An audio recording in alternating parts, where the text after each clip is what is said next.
Okay जी, मेरी आवाज clear है? आवाज मेरी आ रही है? सब लोगों को क्लियर है? किसी को ऑडियो में कोई मसला? आसिफ, मैमूना, मुबारका, फुरकान, इकबाल, उमैर, सना, शिराज। ओके चलो, ओके चलो ठीक है। अब हम दोबारा वापस आते हैं और वापस आके कंटिन्यू करते हैं। बिजनेस मॉडल के लिहाज से हम बात करते हैं। बिजनेस मॉडल के अंदर जो है वो, एक मिनट रुक जाओ, मेरे पास दो मैसेजेस भी तुम लोगों के कलीग से। ओके ठीक है, सही है। ओके अच्छा, बिजनेस मॉडल के लिहाज से बात कर रहे थे, तो बिजनेस मॉडल की हमने डेफिनेशन अंडरस्टैंड कर ली कि जी बिजनेस मॉडल की क्या डेफिनेशन होती है। अब हमने ये देखा, हमने कहा था कि जी अकाउंटिंग प्रिंसिपल जो है वो हमें समझने की जरूरत है। तो बेसिक अकाउंटिंग प्रिंसिपल जो सबसे पहला प्रिंसिपल होता है वो फिक्स कॉस्ट होता है। क्या होती है फिक्स कॉस्ट? जल्दी से मुझे बताओ, तुम लोग को ये तो। अजहर, फिक्स कॉस्ट क्या होती है बेटा? Azhar. Yes sir. Fix cost क्या होती है?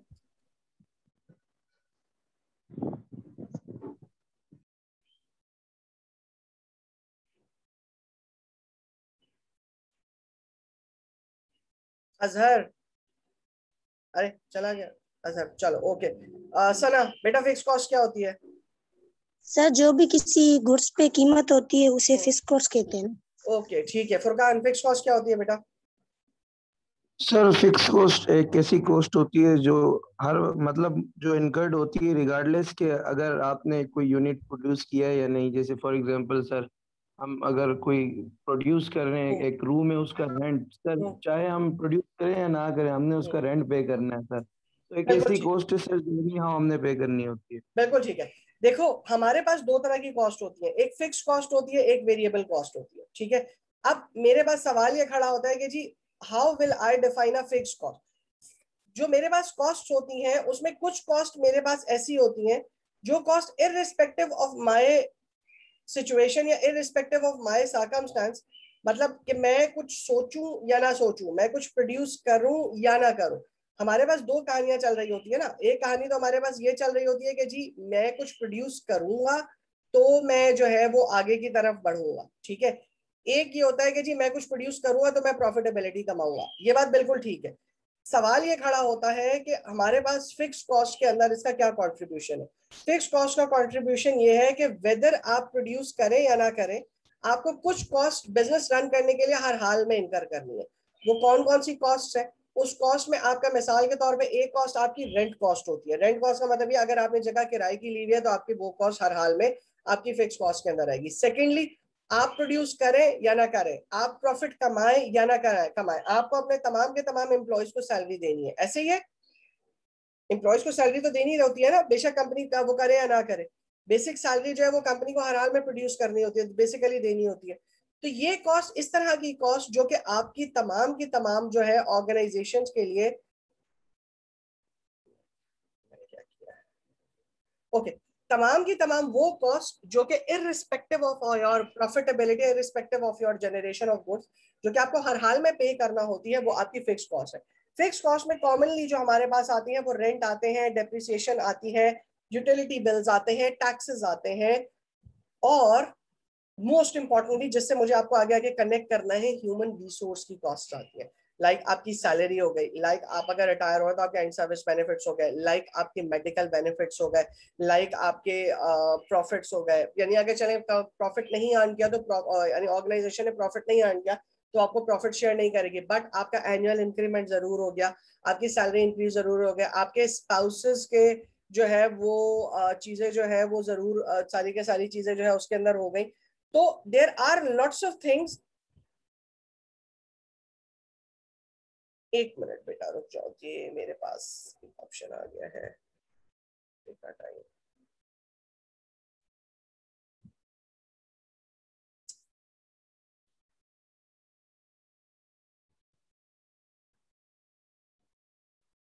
क्या कह रही है? अच्छा ठीक है सर, चलो बस ठीक है, हो गया, हम इसको देख लेते हैं। ओके सर, नेट का इशू हो गया मेरा, अभी सही है, इसलिए मैं लेफ्ट हो गया भाई, लेफ्ट हो गया, वापस आ गया सर। अच्छा चलो वापस आ गया, ओके ठीक है, कोई बात नहीं। तो हमारे पास दो तरह की कॉस्ट होती है, एक हमारे पास फिक्स कॉस्ट होती है, एक हमारे पास वेरिएबल कॉस्ट होती है जो हर हाल में हमें पे करना है, irrespective of our profitability, irrespective of every other thing, वो हमारे पास हमारी फिक्स कॉस्ट होती है। और हमारे एम्प्लॉयज की सैलरी, हमारे एम्प्लॉयज का एक्सपेंस हमारी फिक्स कॉस्ट के अंदर आता है। और तुम सब लोग हैरान हो गए ये चीज सुन के कि हमारे फिक्स कॉस्ट के पोर्शन में जो सबसे सिग्निफिकेंट पोर्शन होता है, जो सबसे सिग्निफिकेंट एरिया होता है, वो हमारे पास हमारे एम्प्लॉयज की सैलरी का एरिया होता है।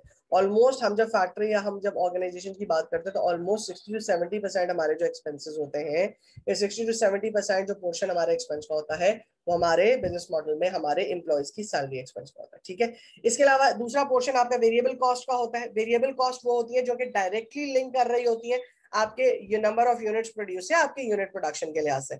मिसाल के तौर पे आपने अगर टोटल जो है वो एक किसी चीज को प्रोड्यूस कर रहे हैं और उस चीज को प्रोड्यूस करने के लिए रॉ मटेरियल और जो चीज डायरेक्टली इन्वॉल्व होती है सिर्फ और सिर्फ उस पर्टिकुलर प्रोडक्ट को प्रोड्यूस करने के लिए, like machinery, like raw material, like packaging elements, इन सब चीजों को मिला के जब हम बात करते हैं तो वो हमारे पास होती है वेरिएबल कॉस्ट, या वो कॉस्ट जो कि डिपेंडेंट होती है हमारे प्रोडक्शन साइकिल को रन करने के लिए या यूनिट को प्रोड्यूस करने के लिए, वो हमारे पास वेरिएबल कॉस्ट होती है। ठीक है, तीसरा कॉन्सेप्ट जो होता है वो हमारे पास कंट्रीब्यूशन मार्जिन या मार्जिन का होता है।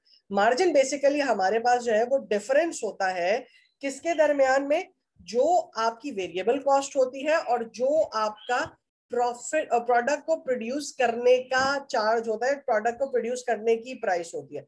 दोनों के दरमियान का जो डिफरेंस होता है वो आपके पास मार्जिन कहलाता है या कंट्रीब्यूटेड मार्जिन कहलाता है। कंट्रीब्यूटेड मार्जिन का एक और नाम भी होता है, क्या नाम होता है, किसी को पता है?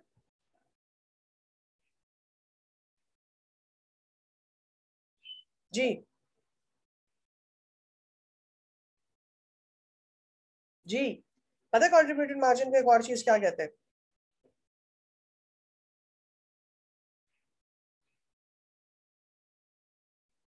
हेलो अली,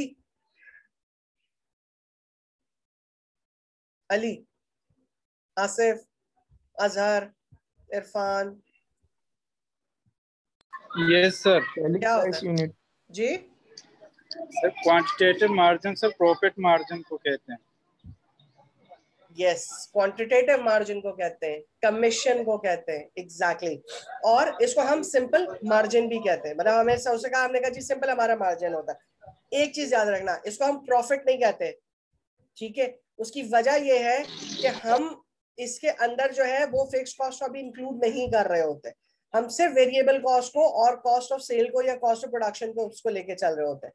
तो हमारे पास बेसिकली जो कंट्रीब्यूशन मार्जिन होता है वो हमारे पास, या कमीशन जो होता है वो हमारे पास प्योरली डिपेंड कर रहा होता है, या प्योरली वो रिलाई कर रहा होता है हमारी वेरिएबल कॉस्ट को, और दूसरा हमारी जो कॉस्ट कंट्रीब्यूट कर रही होती है उसको क्रिएट करने में, उसको बनाने के लिए। ठीक है, अब इसके बाद हमारे पास जो है वो ये एक केस स्टडी है। I not be going into the case study, हम सिंपल आ जाते हैं और डिफाइन कर लेते हैं कि हमारे पास स्ट्रेटेजिक मैनेजमेंट क्या है।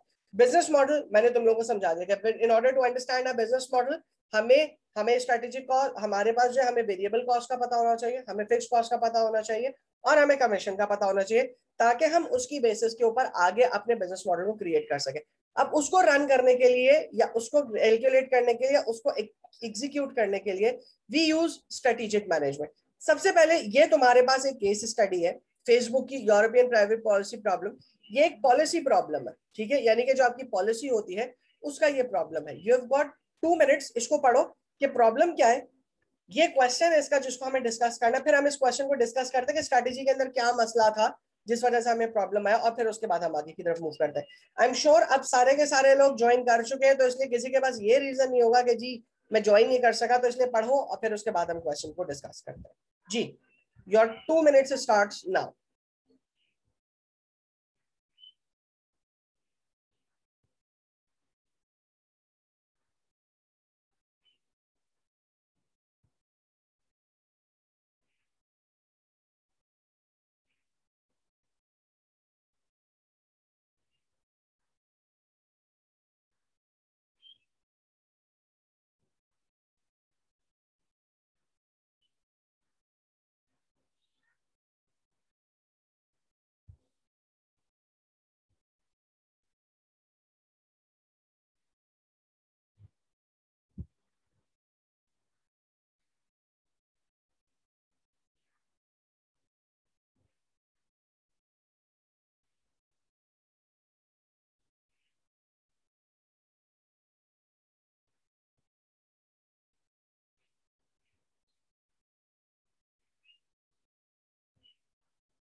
शाजिब मेरी आवाज नहीं आ रही बेटा आपको। शाजिब किससे कनेक्टेड हो पहले मुझे ये बताओ।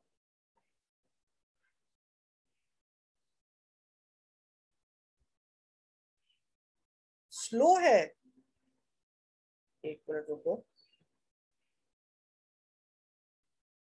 बेटा, मेरे पास तो मेरी आवाज मैक्सिमम पर है और मैं जितनी जोर से बात कर रहा हूँ मेरा तकरीबन 70% से ऊपर की मेरी आवाज जा रही है।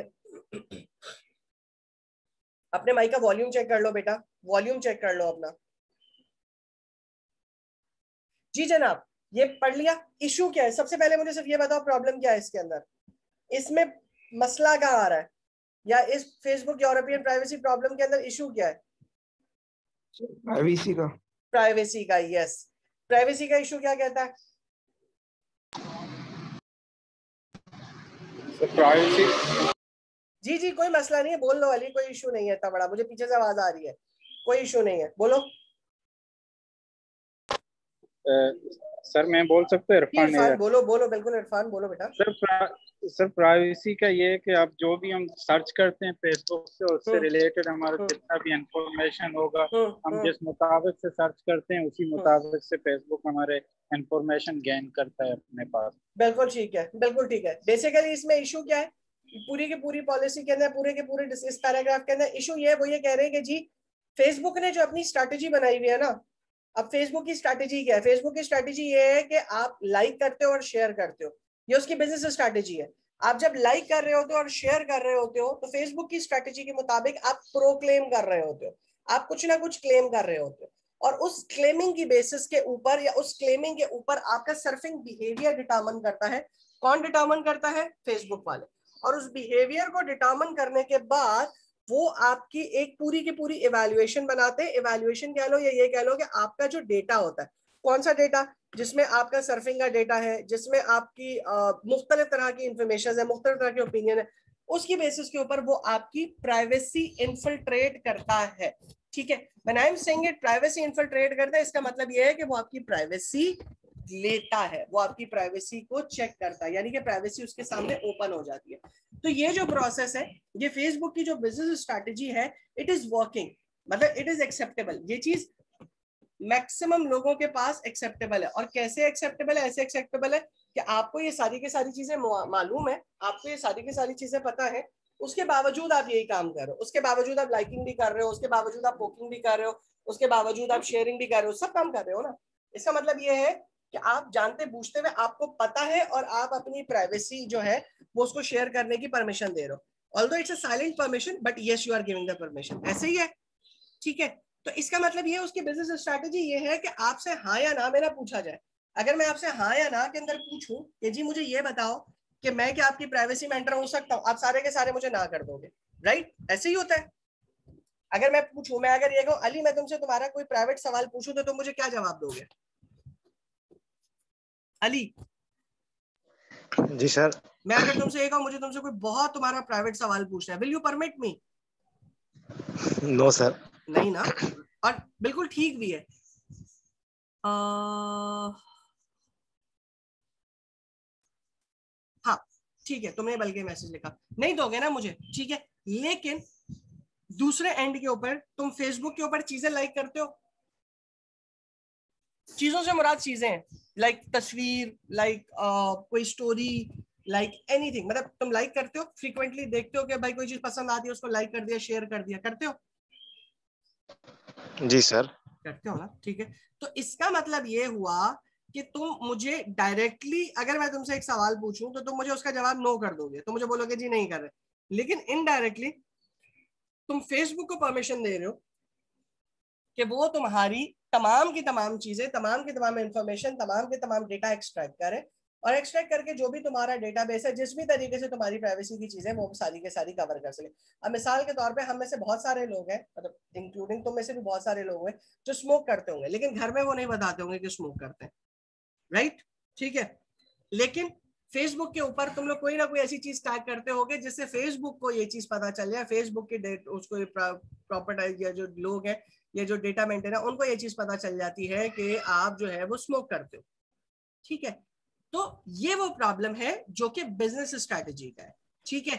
सर फेसबुक पे शायद अभी भी कर रहा है ये, सॉरी प्राइवेसी वाला जो है वो तो अभी भी इन्होंने मतलब हटाया नहीं है, वो तो इन्फॉर्मेशन अभी भी ले ही रहे। हाँ, ये तो जो वो आप इन्फॉर्मेशन पॉलिसी है, देखो, पॉलिसी बेसिकली वो उसकी पॉलिसी का प्रॉब्लम है ना। पॉलिसी का प्रॉब्लम क्या है, वो एक सोशल नेटवर्क है। देखो वही बात, हम सोशल मीडिया की जब हम बात करते हैं तो आपको एक चीज समझने की जरूरत है कि it's social media site. Social media site का मतलब ये है वो साइट जो कि सोशल है, सबके लिए ओपन है, ठीक है। अब जब एक चीज ओपन होती है तो उसमें ऐसा नहीं हो सकता कि मैं अली के लिए एक प्राइवेसी सेटिंग लगाऊं, आसिफ के लिए एक लगाऊं, मुबारका के लिए एक लगाऊं, सना के लिए एक लगाऊं, फुरकान के लिए एक लगाऊं, सदाम के लिए। नो, पॉलिसी एक है। और पॉलिसी के अंदर किस तरीके से है, पॉलिसी में आज तरीके से आता है कि आप उस चीज को, जो आपकी पॉलिसी होती है वो जनरल होती है, सबके लिए एप्लीकेबल होती है, ठीक है। लेकिन जब वो सबके लिए एप्लीकेबल होती है तो उसमें कुछ चीजें कुछ के लिए अग्रीएबल होती हैं, कुछ चीजें कुछ के लिए अग्रीएबल नहीं होती। तो इसलिए अब इसमें भी वही प्रॉब्लम बताया गया कि भाई देखिए, आपके यूरोपियन के जो प्रॉब्लम है, जो यूरोपियन लॉज हैं वो कुछ और, रेगुलेशन है वो कुछ और कह रहे हैं, ठीक है। बेल्जियन जो पॉलिसी प्राइवेसी कमीशन है वो कुछ और कह रहा है। बेल्जियन लॉ ये कह रहा है कि जी ये खिलाफ वर्जी कर रहा है, लेकिन उसका मसला ये है कि वो खिलाफ वर्जी तो जरूर कर रहा है, लेकिन वो कर रहा है शेडो के अंदर। शेडो के अंदर करने का मतलब यह है कि वो आपको सब चीजें बता रहा है, लोग अपनी मर्जी से कर रहे हैं। फेसबुक आपको नहीं कहता लिंक करो शेयर करो, आप खुद करते हो। फेसबुक आपको नहीं कहता कि ये पेपर पेजेस रिव्यू करो, ये पेजेस रिव्यू ना करो, आप खुद अपनी मर्जी से करते हो। फेसबुक आपको नहीं कहता कि जी आप अपनी पिक्चर उसके ऊपर अपलोड करो, आप खुद करते हो। तो बेसिकली वो ग्रे एरिया है, इट्स देयर बिजनेस स्ट्रैटेजी। और उसी बिजनेस स्ट्रैटेजी के लिहाज से इनकी ह्यूमन रिसोर्स स्ट्रैटेजी बनती है, क्योंकि ये ह्यूमन रिसोर्स स्ट्रैटेजी इसकी बिजनेस स्ट्रैटेजी को देख के बनती है।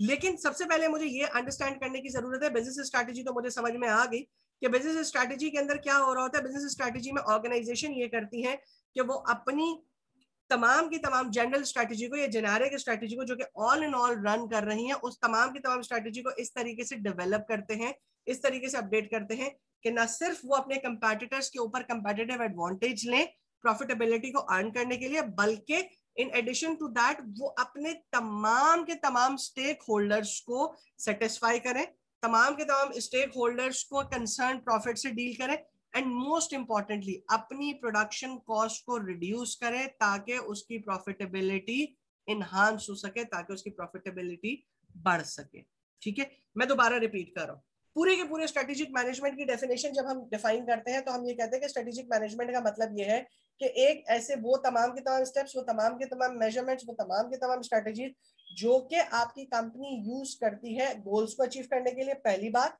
कंपैटिटर से आगे रहने के लिए दूसरी बात, स्कार्स रिसोर्सेज को इफेक्टिवली यूज करने के लिए तीसरी बात, अपने तमाम के तमाम स्टेक होल्डर्स को, तमाम के तमाम कंसर्न को सेटिस्फाई रखने के लिए चौथी बात, अपनी तमाम के तमाम कॉस्ट को रिड्यूस करने के लिए पांचवी बात, प्रॉफिटेबिलिटी इंक्रीज करने के लिए छठी बात।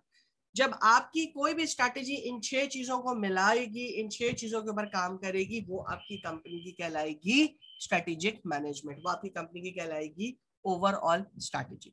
इसी स्ट्रैटेजी के अंदर एक पार्ट आपका ह्यूमन रिसोर्स मैनेजमेंट का है, क्योंकि हमने स्ट्रैटेजी के अंदर एक बात ये कही है कि strategy helps in reducing the cost.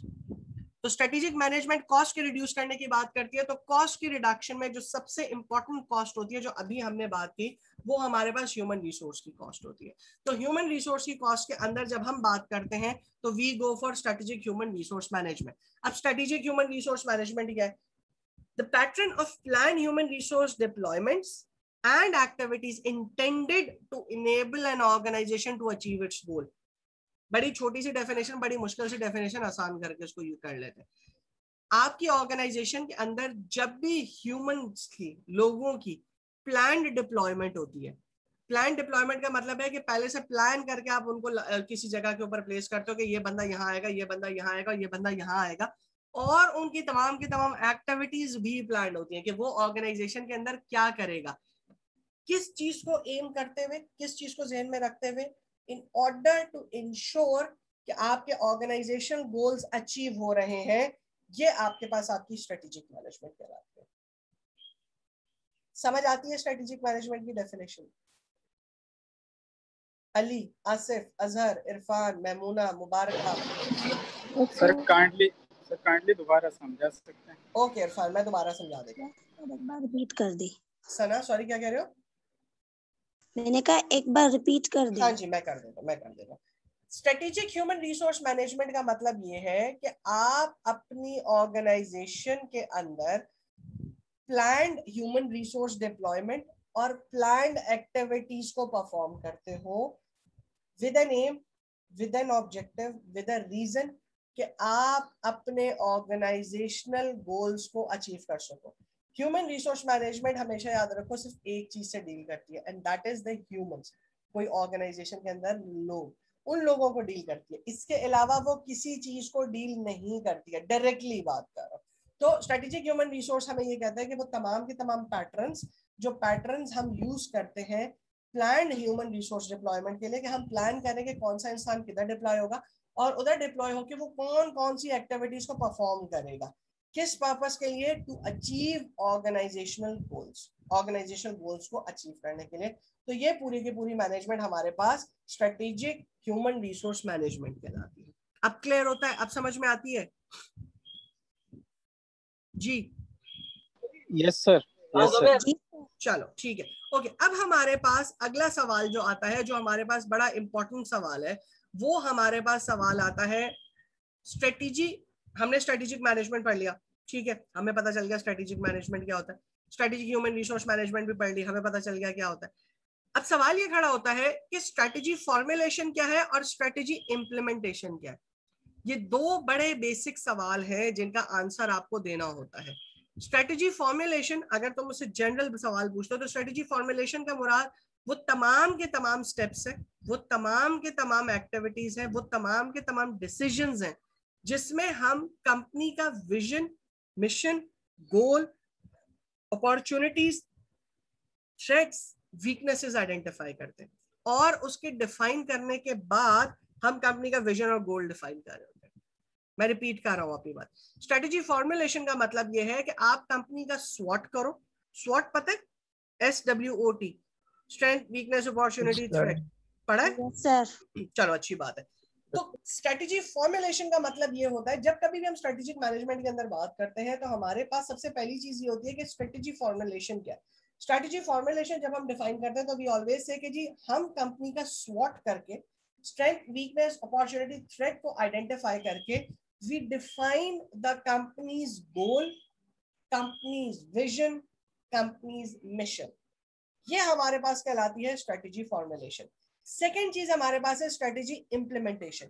Implementation हमारे पास क्या है कि हम तमाम के तमाम जो हमने ऊपर आइडेंटिफाई कर लिया, उसके बाद हम स्ट्रक्चर्स को, तमाम के तमाम एलोकेशन को, रिसोर्सेज को इस तरीके से एलोकेट करें कि जो हमने कंपनी का विजन और मिशन बनाया है, जो कंपनी का विजन, मिशन और गोल बनाए हैं, हम उसको अचीव कर सके। ठीक है, तो एक चीज हो गई फॉर्मुलेशन। फॉर्मुलेशन के अंदर हमने कहा कि जी हम स्वॉट करेंगे। दूसरी चीज होगी इम्प्लीमेंटेशन। इम्प्लीमेंटेशन का मतलब यह है कि हम ऑर्गेनाइजेशन के अंदर जो हमने चीजें कही, या जो हमने सारी के सारी चीजें बनाई, या जो हमने स्वॉट के रिजल्ट्स आए, उसको किस स्ट्रक्चर और किन रिसोर्सेज को यूटिलाइज करके इंप्लीमेंट करेंगे। इसको अगर तुम्हें फॉर्मुलेटली समझना है तो आपके पास ये एक पूरी की पूरी डायग्राम है।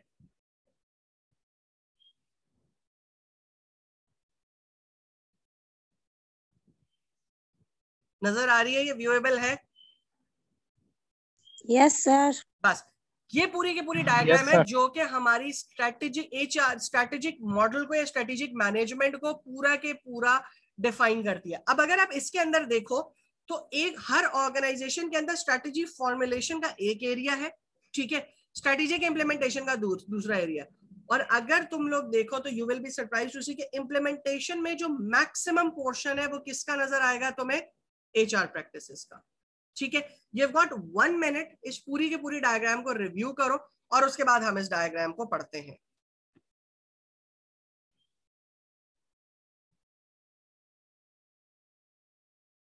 हाँ, किधर गई diagram?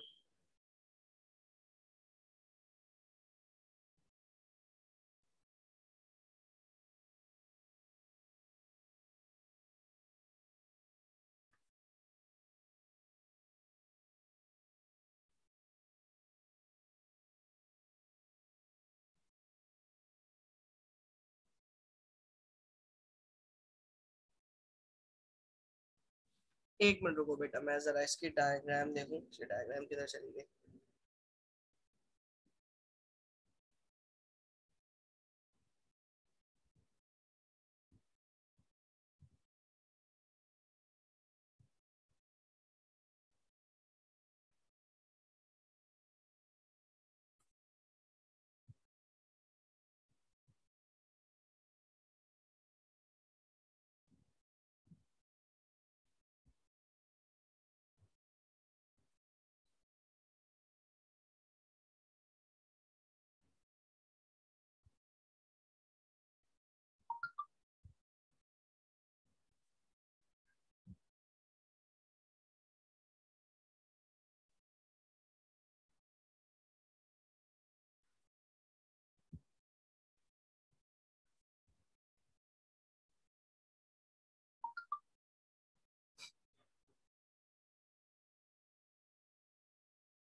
Okay, is it visible now? अब ये तुम लोगों को नजर आ रही है?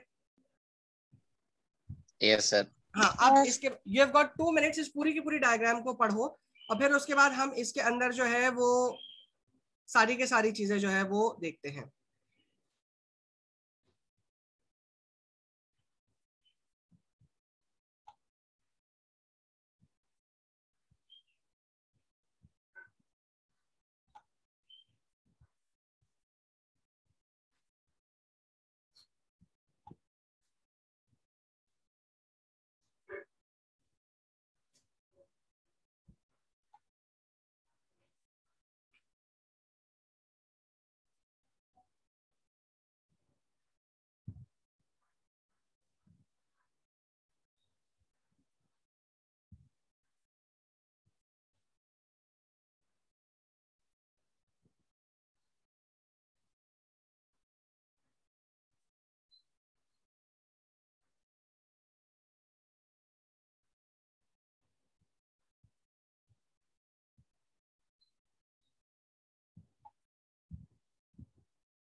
ओके जनाब, अब हम इस डायग्राम को देखा। अब मुझे एक बात बताओ, इस डायग्राम में चल क्या क्या रहा है, मतलब ये डायग्राम में है क्या क्या? कोई एक एक्सप्लेन कर दे मुझे। फुरकान, फुरकान सर बेटा बताओ इस डायग्राम में क्या हो रहा है? ये मॉडल है क्या? ये बहुत इंपॉर्टेंट मॉडल है ह्यूमन रिसोर्स मैनेजमेंट को समझने के लिए और ह्यूमन रिसोर्स मैनेजमेंट की वर्किंग करने के लिए। सर सबसे पहले ये बताया गया है कि स्ट्रेटेजी फॉर्मुलेशन क्या है। इसमें दो फैक्टर्स होते हैं, एक एक्सटर्नल एनालिसिस होता है, एक इंटरनल एनालिसिस होता है। एक्सटर्नल में अपॉर्चुनिटीज और थ्रेट्स आ जाती हैं और इंटरनल में हमारी स्ट्रेंथ्स एंड वीकनेसेस आ जाती हैं। बिल्कुल ठीक है। इन सबको एनालाइज करने के बाद फिर कंपनी अपने मिशन, गोल्स और स्ट्रेटेजी चॉइस मिल जाती है। और फिर सर ह्यूमन रिसोर्स जो होता है ना, उसको जरूरत होती है स्किल्स, बिहेवियर और कल्चर की। फिर उसके बाद जब इम्प्लीमेंटेशन का प्रोसेस आता है तो उसमें एचआर प्रैक्टिसेस होती हैं और ज्यादातर ही रोल जो है ना एचआर का होता है। जैसे सर ट्रेनिंग हो गया, performance management, labour relation, employ. अगर सर जॉब डिजाइन कैसे की जाए, अगर ट्रेनिंग है तो परफॉर्मेंस है तो सिलेक्शन कैसे की जाए सर, पे स्ट्रक्चर, इंसेंटिव्स। उसके बाद सर बताया गया है कि ह्यूमन रिसोर्सेज जो है उनकी कैपेबिलिटीज मतलब क्या होती है, स्किल्स होती हैं, एबिलिटीज होती हैं, नॉलेज होती हैं। और सर उसके बाद ह्यूमन रिसोर्स एक्शंस का बताया गया है कि behaviour, result, productivity and sir firm performance है लास्ट में, एंड सर के फर्म की क्या परफॉर्मेंस होगी, इन सब के बाद क्या प्रोडक्टिविटी होगी, क्वालिटी पे कितना इम्प्रूव होगा और कितना वो अपना प्रॉफिट को मैक्सिमाइज कर सकते हैं और प्रॉफिटेबिलिटी को बढ़ा सकते हैं। गुड बेटा, good job Furqan, good job. ठीक है, अच्छा अब हम इसको जो है वो फुरकान ने बिल्कुल सही बताया, लेकिन अब हम इसको जो है वो थोड़ा सा और इलैबोरेटली देखते हैं। सबसे पहले कंपनी को एग्जिस्ट करने के लिए, कंपनी को क्रिएट करने के लिए, कंपनी को रन करने के लिए कोई ना कोई विजन चल रहा होता है, मिशन चल रहा होता है। मिशन के बाद हम डेवलप करते हैं कंपनी के गोल्स को, कि हमने एक गोल डेवलप किया कि जी हमें ये करना है। गोल को अचीव करने के लिए हमें क्या करना है? सबसे पहले स्ट्रेटेजी फॉर्मुलेट करनी है। स्ट्रेटेजी किस तरीके से हम फॉर्मुलेट करेंगे? स्ट्रेटेजी हमने फॉर्मुलेट की 2 तरीकों से, जिसे हम स्वॉट कहते हैं। स्वॉट के अंदर सबसे पहले हमने एक्सटर्नल एनालिसिस का, इंटरनल एनालिसिस किया। एक्सटर्नल एनालिसिस का किया, किसका किया हमने? एक्सटर्नल एनालिसिस किया हमने अपॉर्चुनिटीज का, थ्रेट का। इंटरनल किसका एनालिसिस किया, अपनी स्ट्रेंथ और अपनी वीकनेसेस का। अभी जो सिर्फ हम चल रहे हैं वो बिल्कुल सीधा सीधा चलेंगे, ठीक है। ये बाकी जो इधर उधर घूमते हुए एरोज हैं ये मैं बाद में आपको बताऊंगा। एक्सटर्नल इंटरनल एनालिसिस किया, अपने गोल्स रखा, तीनों को कंबाइन किया। कंबाइन करने के बाद स्ट्रेटेजिक चॉइस हमने क्रिएट की। स्ट्रेटेजिक चॉइस क्रिएट करने का मतलब क्या है, हमने ये डिसाइड किया कि वेदर हम अपने पुराने गोल्स के साथ चलते रहेंगे, जो कि साउथ वालों ने किया, जिसमें साउथ एयर एशिया मैंने आपको बताया था, अभी मैंने को सबसे पहली केस स्टडी दिखाई थी, या तो उसकी तरह हम चलेंगे और बोलेंगे कि जी जो हमारे पास चल रहा है हम उसी को लेके चलेंगे, या हम अपनी स्ट्रेटेजी रिवाइज करेंगे। हम ये कहेंगे नहीं जी हम नई मार्केट्स एक्सप्लोर करेंगे, नहीं हम अपनी स्ट्रेंथ्स को और मजीद स्ट्रेंथन करेंगे, या स्ट्रेंथ को यूज करके नई मार्केट एक्सप्लोर करेंगे, या अपनी वीकनेसेस को ओवरकम करेंगे, या मार्केट के अंदर जो अपॉर्चुनिटीज है उसको एक्सट्रैक्ट करेंगे, या जो हमारे पास मार्केट के थ्रेट है उनसे बचेंगे, एनीथिंग। मतलब हम उसके लिहाज से हम कोई भी अपनी जो है वो जैसे हम कहते हैं मोड ऑफ चॉइस जो है वो हम बना सकते हैं।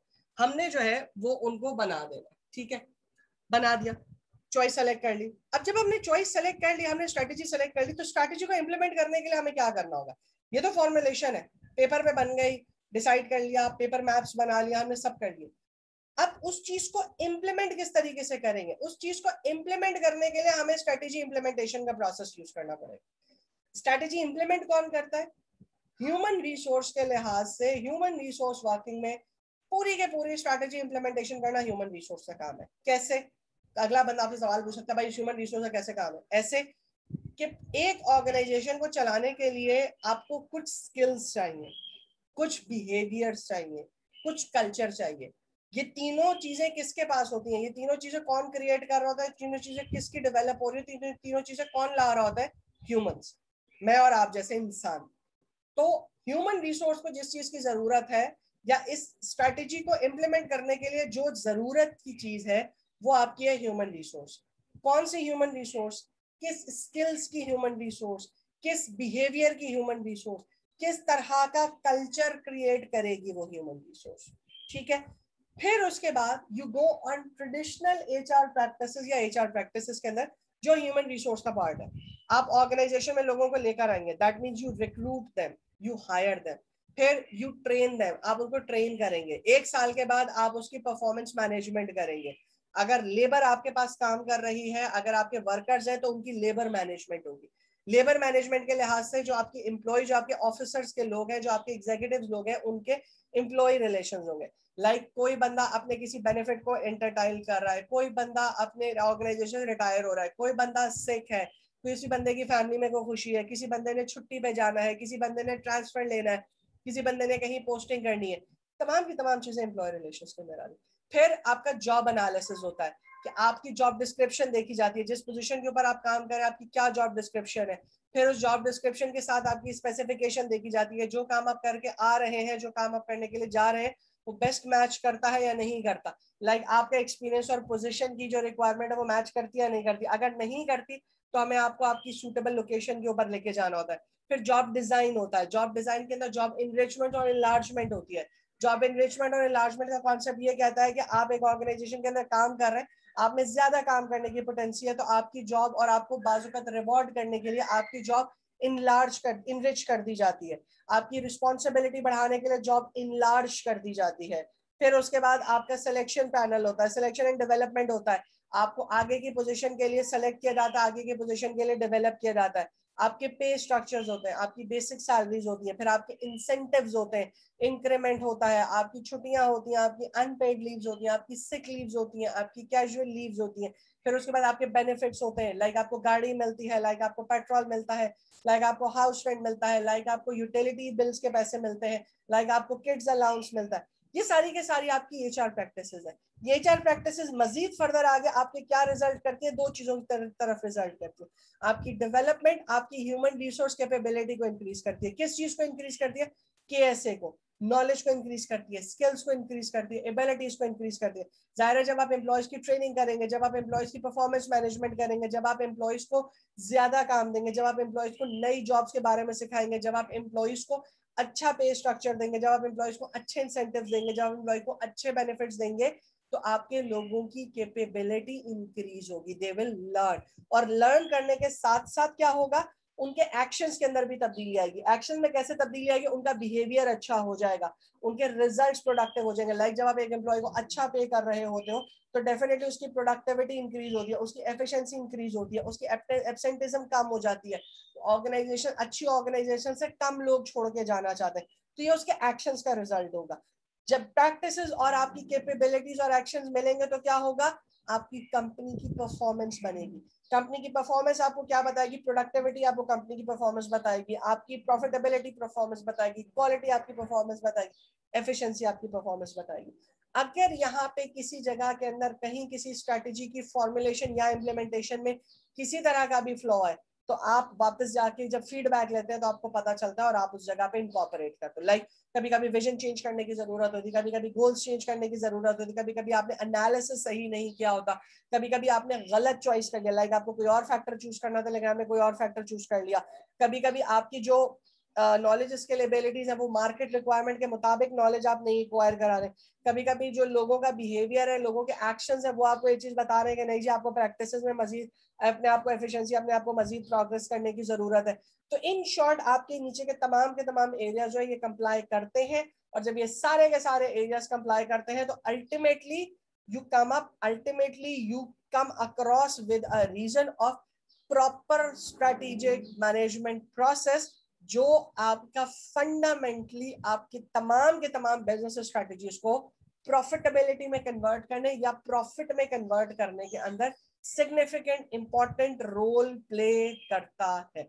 ठीक है, मैं यहाँ पे आपकी क्लास एंड कर रहा हूँ और अगला सेशन खोल रहा हूँ, फिर उसके बाद हम इंशाल्लाह अगले सेशन में मजीद फर्दर आगे से डिस्कस करते हैं। जल्दी से ज्वाइन कर लो सबके सब लोग।